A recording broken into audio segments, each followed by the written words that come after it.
Good evening. Welcome to the Sandwich Glass Museum's Talk of the Town speaker series, sponsored by the Sandwich Cultural Council and Sandwich Community Television. I'm Katie Campbell, Executive Director of the Sandwich Glass Museum, and I'm pleased to introduce tonight's speaker, Jim Coogan, as he explores slavery, indenture, and abolition on Cape Cod. Mr. Coogan reflects on the history that documents that slavery was common on Cape Cod until the Revolutionary War. Indentured servants could also be found here, the result of people fleeing troubling circumstances, but without means to pay for their passage to North America. Later, prompted by idealists, intellectuals, and human rights advocates, the abolitionist movement grew on Cape Cod. We thank Jim for sharing this complicated local history with us this evening. Jim Coogan was raised in Brewster on Cape Cod. After graduation from Boston College and military service, he returned to Cape Cod and began a career as a high school history teacher. Retiring in 1999 after almost 30 years in the classroom, Jim joined forces with Dennis author Jack Sheedy and launched Harvest Home Books. He and Jack have written 12 books about Cape Cod, including 4 for children. A former Cape Cod Times columnist and a popular speaker on Cape Cod history, Jim lives with his family in Sandwich, Massachusetts. Following Jim's lecture, we will take questions via text on the telephone number at the bottom of your screen. This lecture will be recorded and available on Channel 13 and on our webpage, as well as SCTV's website, www.sandwichtv.org. Without further ado, welcome Jim Coogan. Well, thank you very much, Katie, and for all of you that are out there. I hope you're in a nice, warm, and cozy spot on this November evening. I'm very pleased to be here as a speaker on what is an interesting and sometimes a difficult topic to deal with.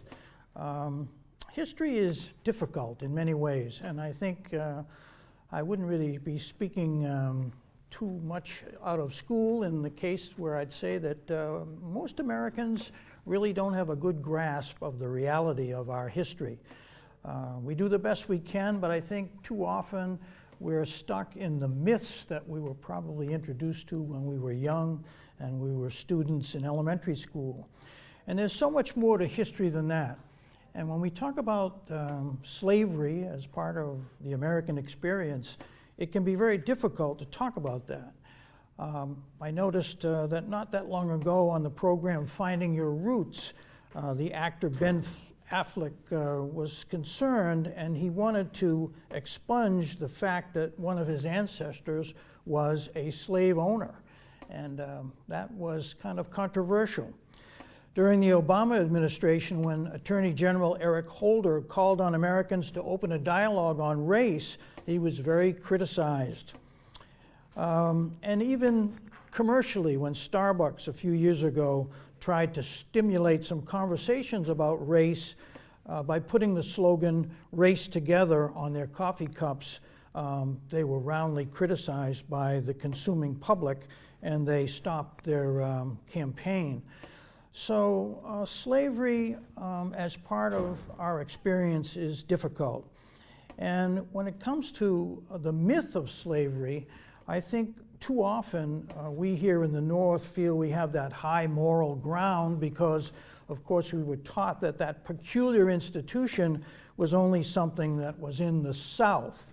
Well, that is certainly not true, and there are many records to show that slavery was common here in New England, in Massachusetts, in the Plymouth colony, as a matter of fact.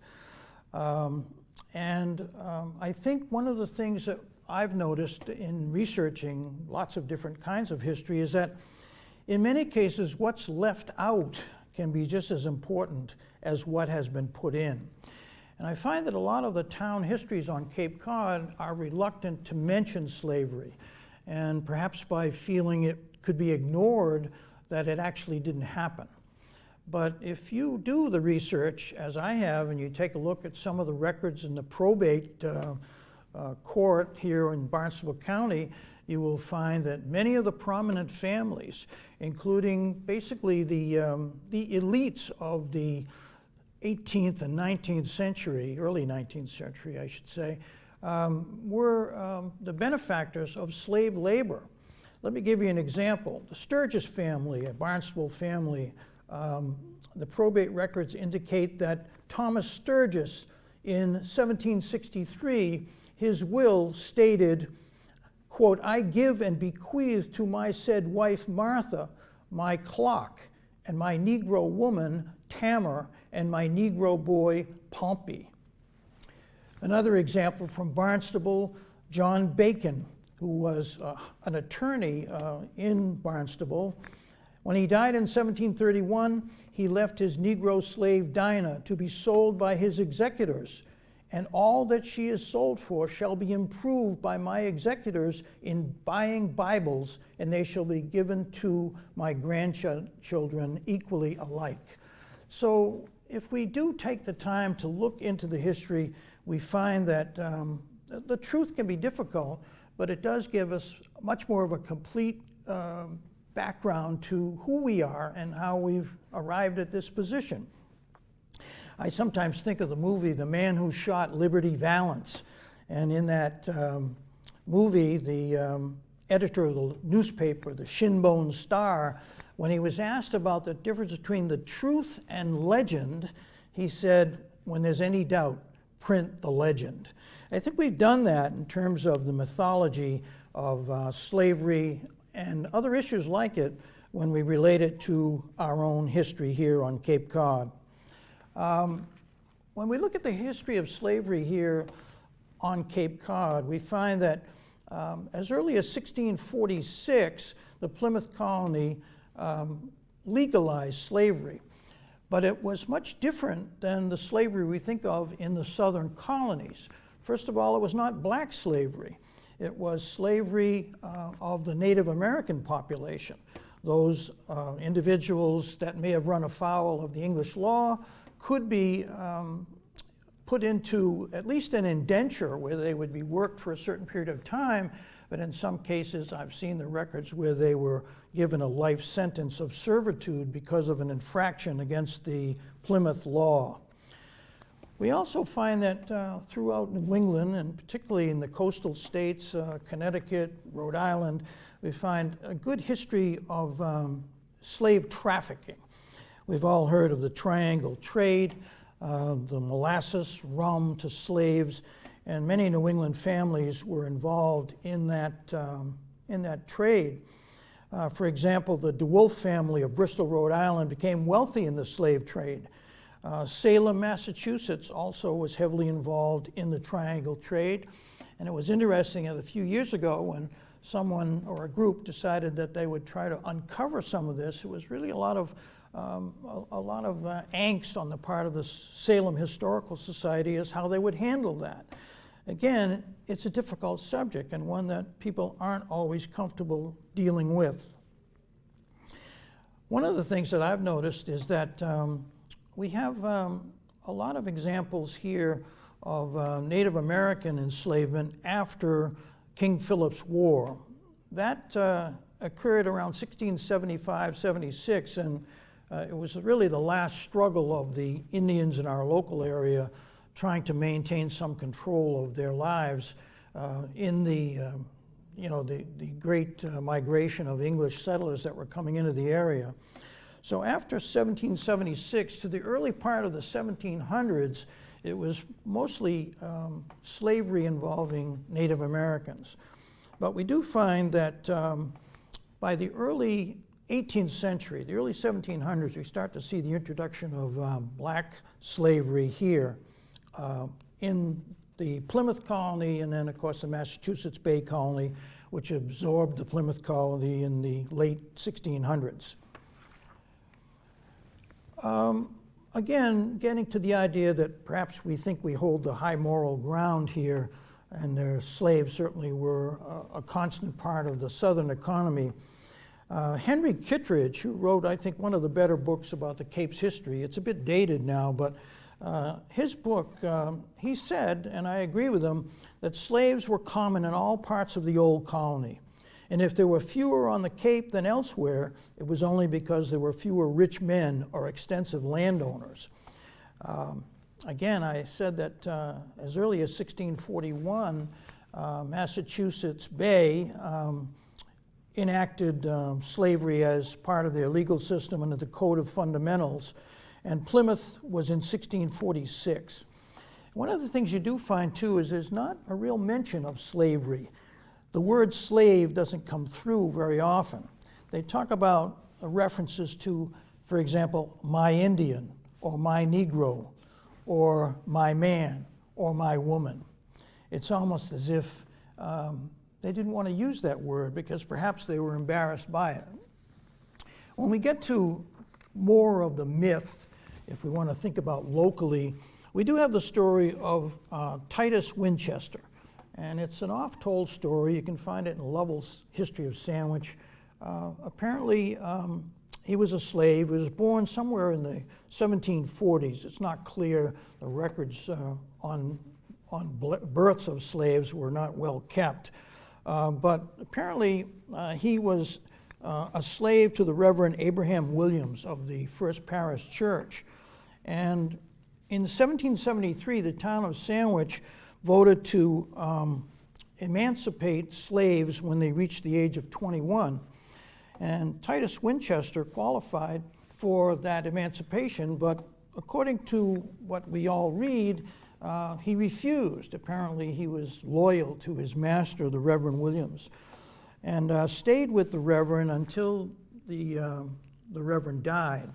And at that point, our story is, and again, it's very difficult to verify because we don't have a lot of strong records, but the story is that he went to sea. That would be Titus Winchester, and was at sea, probably on a whaler at that time for a number of years. But then he came back to Sandwich, retiring from the sea, and he was here in 1806, and I think we can actually check that in census records. And in 1808 he died. And what is interesting is that the story is that he left what he'd accrued in his account to the First Parish Church. And the probate records do bear it out that this happened. The instructions were that the church could use the interest on his bequest to support the church's mission. And one result of that was the addition of the church tower that was put on the building, a two-faced clock. One side faced south on Main Street, the other on River Street. In 1833, that church was torn down, but the clock was saved and put into the new building, and it operated until the 1870s when it had to be removed and replaced. But many people referred to that clock as saying that's old Titus's clock. Now again, there is a lot to be probably investigated about this story, but I do think that it's probably been embellished. And I have been to Titus Winchester's grave, which is in the Grove Street Cemetery. There is a horizontal slab that gives his information. But I did notice, quite interesting, that he is not called a slave. He's referred to in the etching as a servant. And that was done in the 1870s, and I wonder sometimes whether our local people were embarrassed to have used the term slave and substituted, for example, servant. The anti-slavery movement is another myth. I think we think that all Northerners were abolitionists, and that was certainly not the case. The abolition movement was really very much a minority movement until probably about 1850. But we do see beginnings of some awareness of the brutality of slavery, even as early as some of the speeches by James Otis. James Otis, called the Patriot by people who knew his actions in the revolutionary movement, as early as the 1760s was talking about just the savageness of bondage and the evils of slavery. And while he spoke out ahead of his time, he was on record as indicating that it was an evil practice. I know that in looking at the actual Declaration of Independence, we find that there was that struggle between the northern abolitionist, or at least idealist movement to get rid of slavery, led by John Adams, and of course the southern intransigents not to want to give up that part of their economy. And we find that playing out here because there was a lot of economic advantage of the slavery economy benefiting this area. Don't forget, the cotton industry in the South had to sell its product to the mills here in the North. And that cotton product was shipped by New England and Cape Cod sailors. And so there was a vested interest in keeping slavery. It was the law of the land. It had been codified in the Constitution originally. So I don't think you find much in the way of any kind of abolition sentiment here on the Cape, certainly in the 1700s and even in the early 1800s. One example I can give you, though, involves a number of women who, very interestingly, in the 1830s began a petition drive to end slavery. And the way that's worked is they drafted a number of petitions, and these were people mostly from Falmouth. The large Quaker community in West Falmouth was very involved in this. And what makes it interesting in several ways, first of all, it was ahead of their time to be pushing for abolition, but also as a women's movement. When you think about, the risks they took, I suspect there was a lot of discussion, probably some tension at home. These women who got together and signed petitions to end slavery. And these petitions were sent to Washington, to Congress, to be debated. And there you have an interesting thing that happened, in that the Southern congressmen prevailed by majority vote to disallow any of these petitions that came from all over New England, but they came from Cape Cod too, to eliminate slavery. It was called the gag rule. And the champion for this area, who tried to allow Congress to debate the issue of slavery and these petitions from people on the Cape, was John Quincy Adams. And the ex-president was a member of the Congress, and he tried valiantly to try to get the issue of slavery to be brought before the Congress, but it was in vain. But I do think that is a beginning movement of at least some awareness here on the Cape about the slavery issue. Again, looking at some of the local histories, I'm always impressed when I do find a Cape history, and we have a lot of good ones and some not so good ones. But I think the fact that the authors, and some of them as early as the late 1800s, were really looking to have a correct record on the record of slavery.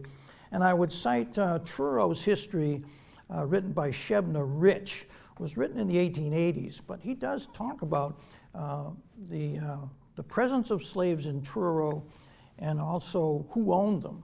And also Payne's history of Harwich, which also includes Brewster because it was part of Harwich until 1803, also mentions the slavery issue in that part of the Mid-Cape. So we do have a lot of records through, as I mentioned, probate and also town histories. One of the other things that I want to mention as far as the abolition movement, Massachusetts ended slavery after the Revolution. The 1780 Massachusetts Constitution appeared to end slavery and did state so, but we find that even after the American Revolution, into the early part of the 1800s, the former slaves were kept in essentially an indentured position where they were really required to work off loans and to stay with their former owners to complete work that supposedly hadn't been done when it was supposed to have been done. But there was this growing movement. I think in 1843, Frederick Douglas was here on Cape Cod. He had come from Nantucket the previous year. He was living in New Bedford, and he was on the lecture circuit about abolition. And he was a guest at the Methodist Church in Barnstable Village. And it seems that the Methodists, as far as mainline churches, were the ones who really entertained the idea of an anti-slavery movement and were willing to talk about it. But what I did find interesting was, first of all, Douglas was beginning to be a well-known speaker on the abolition circuit. And he came to Barnstable, as I said, in 1843 with William Lloyd Garrison, who was the editor of the anti-slavery newspaper, The Liberator. But what was interesting, when I looked into the background of what happened at the meeting in Barnstable Village in the Methodist Church, a lot of people did show up to hear Douglas. But what they heard did not make them very happy, because they came wanting to know the story of how Douglas had escaped from slavery and made it to New Bedford. And Douglas really wasn't interested in talking about that. Douglas wanted to point out the inequality of the black community where he lived in New Bedford. And he cited the churches in particular as being complicit in the color line. And as he continued to speak that evening in Barnstable, people began to leave the hall. And by the time he finished, the hall was completely empty, indicating that even then, when people wanted to learn or at least listen to the experience of a slave, they didn't want the finger pointed back at perhaps any association of guilt they might have had with this system. I would like to mention, too, the difference between indenture and abolition. I've mentioned the two terms. Indenture was really a period of time that someone would be obligated to work for usually a payback of some kind for something that had been done for them, usually the passage to America by someone who didn't have the means, and they would sort of be bound out to a family, and they would work for a certain period of time.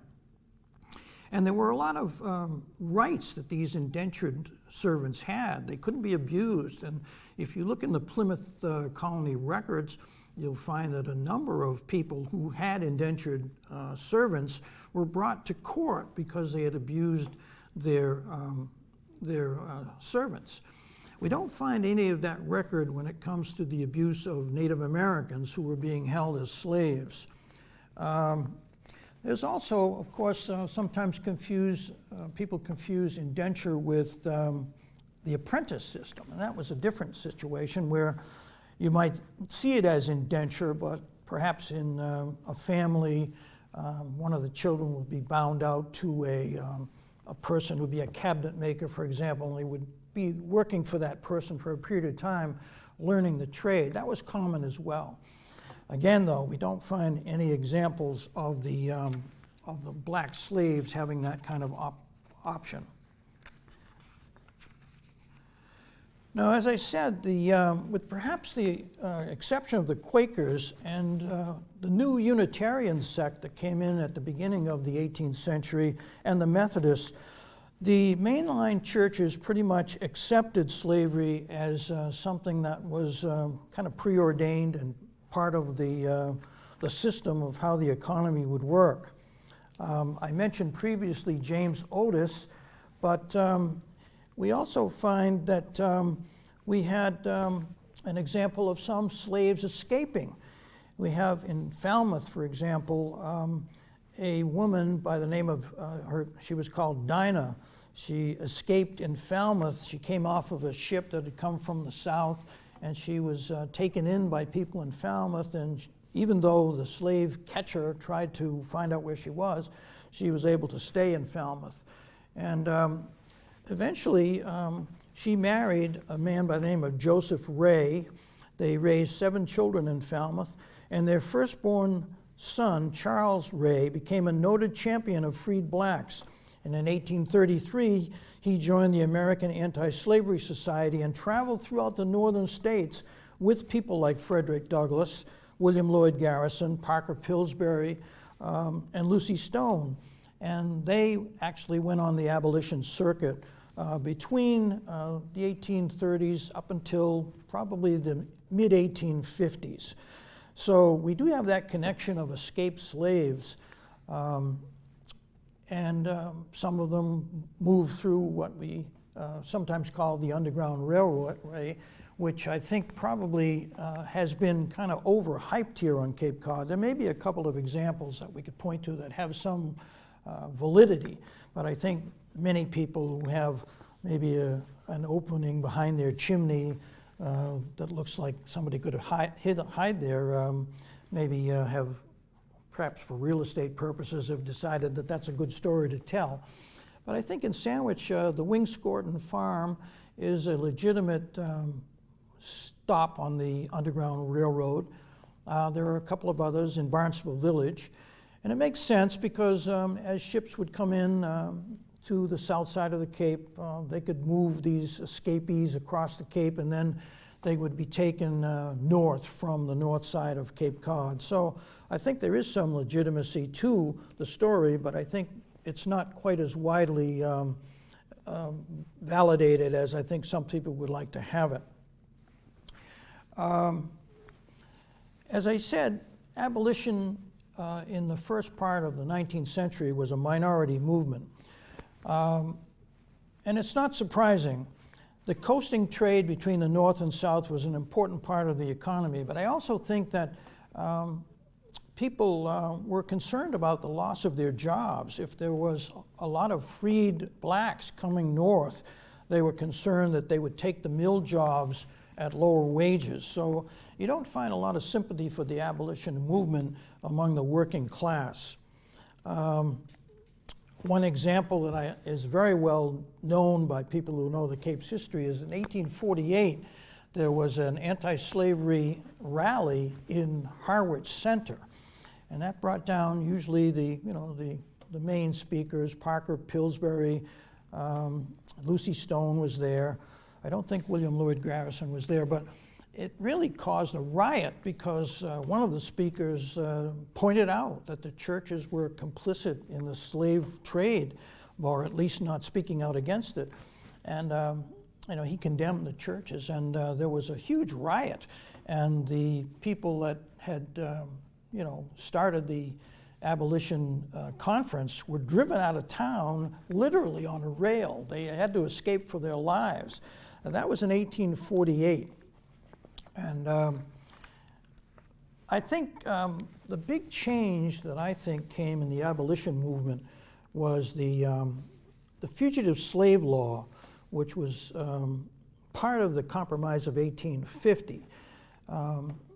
As the country expanded west, there was always this issue of what states would be able to come in as slave states, what would be free states, and there was this issue of the balance of power in the Congress, slave states versus free states. So in that Compromise of 1850, the Fugitive Slave Law was put in. And what this essentially did was to allow anyone that owned a slave the right to come into the northern states, which were free, and take back what they considered to be their property. And it was enforced by federal law. This was a really difficult thing for people in the North, even if they weren't people who were interested in abolishing slavery, to see this federal power being used to drag people back into bondage. We have a couple of very, very strong cases. The Anthony Burns case of 1851, where Burns was apprehended in Boston, and he was put in a federal lockup, and federal troops escorted Burns with the owner back to the ship that took him back south to slavery. And there was a lot of feeling in the North that this issue had gone too far. Now it was reaching into our own territory, and even though slavery by 1850 in Massachusetts was gone, it was in the other part of the country, and people were very uncomfortable with it. In 1859, there was another case that was in the Barnstable court, a slave who was called Columbus Jones. He had escaped and hidden in a ship that was bound for Hyannis, and he was found during the voyage. Somebody found him below, And the captain of the ship, instead of going into one of the ports in the south to turn Columbus Jones in, decided to bring him to Hyannis. When he got to Hyannis, Columbus Jones tried to escape. He was captured, and then he was put on another ship that was headed south. Well, this really was a very highly watched trial in Barnstable Court. Eventually, the ship's captain, who was brought up on a violation of charges of the Massachusetts law, he said, look, the Fugitive Slave Law, I'm just going along with that. Well, the federal law eventually found the captain innocent, and Columbus Jones was taken back south. But by 1860, we find pretty much the attitudes here were that slavery had to go one way or another. And of course, the whole country was in a clash of the whole issue over slavery, which led to the Civil War. As an example of how people felt here on the Cape, in 1861, in May, the Sandwich Guards, a militia group that was headed up by Captain Shipman, they rallied in front of the Sandwich Town Hall, and their cause was to go to Washington to protect the capital against the recently seceded Confederate states. Now, I would guarantee almost that none of the soldiers that were there assembled in front of the town hall in that May of 1861 had any idea or any interest in abolishing slavery. That was not the cause. And I think we sometimes take a look at the Civil War and we can say that slavery was a cause, but in the early years, certainly prior to the Emancipation Proclamation, it was not the cause of the common soldier. Again, that was the issue of what to do if these slaves were emancipated. They would come north, they would take jobs, and that was a real concern. So even though the war was fought, which eventually would end slavery, all of those soldiers who were assembled in May out front of the town hall, their interest was the Union. They had come to the flag, rallying to Father Abraham to force the southern states back into the Union. So I think we want to be clear that the abolition movement, while it gained some momentum after the Compromise of 1850, it still was a movement that was in the background of why people went to war to bring the country back together. So I did touch for a little bit on the Underground Railroad, and I mentioned the Wingscorton Farm. And I think one of the things we certainly should know is that the Quaker community here in Sandwich and in West Falmouth were very much involved in the anti-slavery movement, and they were from a very early time too. We find, as I mentioned, in Barnstable, the Ezekiel Thatcher House was probably a way station on the Underground Railroad. The Sylvanus Finney House, also in Barnstable Village, has a claim to slave smuggling. And there was a house in Orleans called the Hilborn House on Pleasant Bay. And it's pretty well validated that escaped slaves had a place to stay under the floor in that particular house.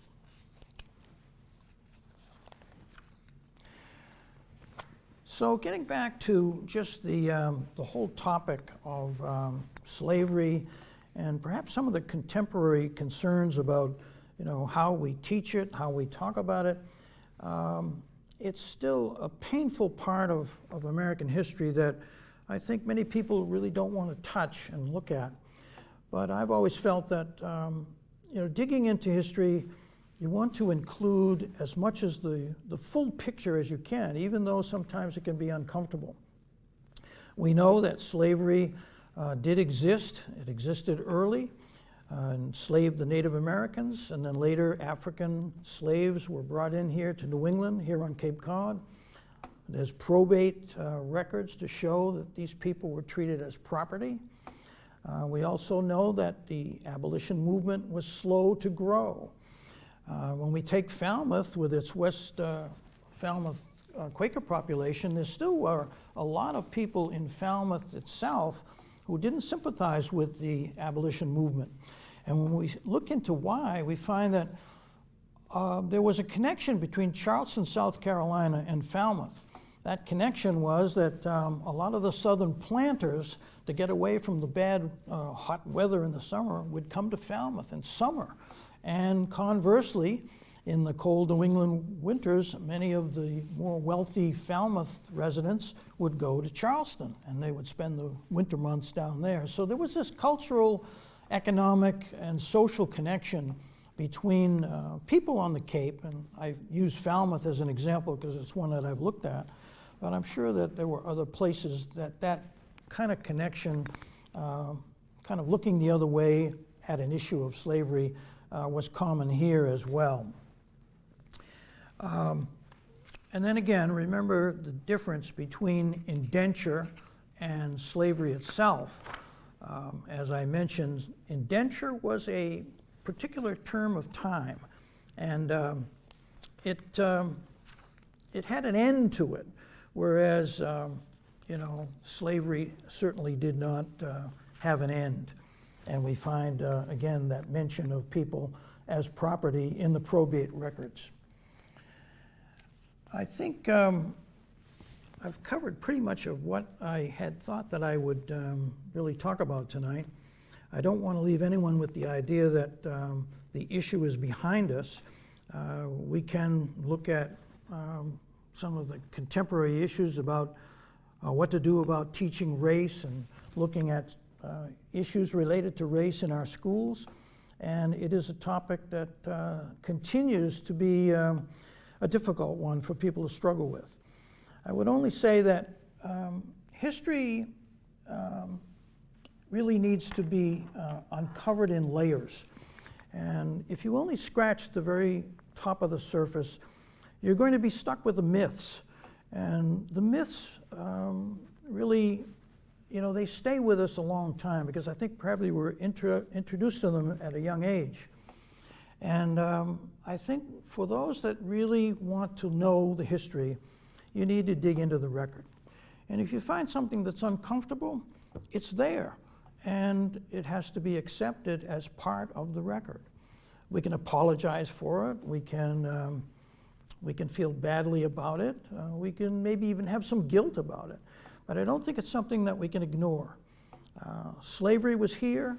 It's part of our history. And we need to continue to recognize the difficulties related to it, how some people profited from it, and how all of us, certainly white people, we have something in our history that we have to confront and deal with honestly. So at this point, I may have come a little bit earlier, but there may be some questions that are coming, and I think at that point, if there are some, we're probably ready to... No questions. So just wrap it up. All right. Well, my understanding is that we may be waiting for some questions, but we haven't had any yet.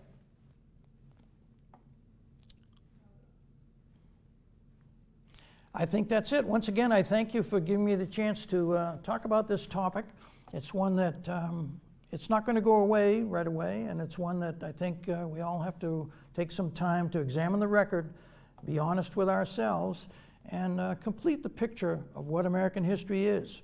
It's there with its glories, and it's there with its warts, and it's all part of the package of who we are. So thank you very much, and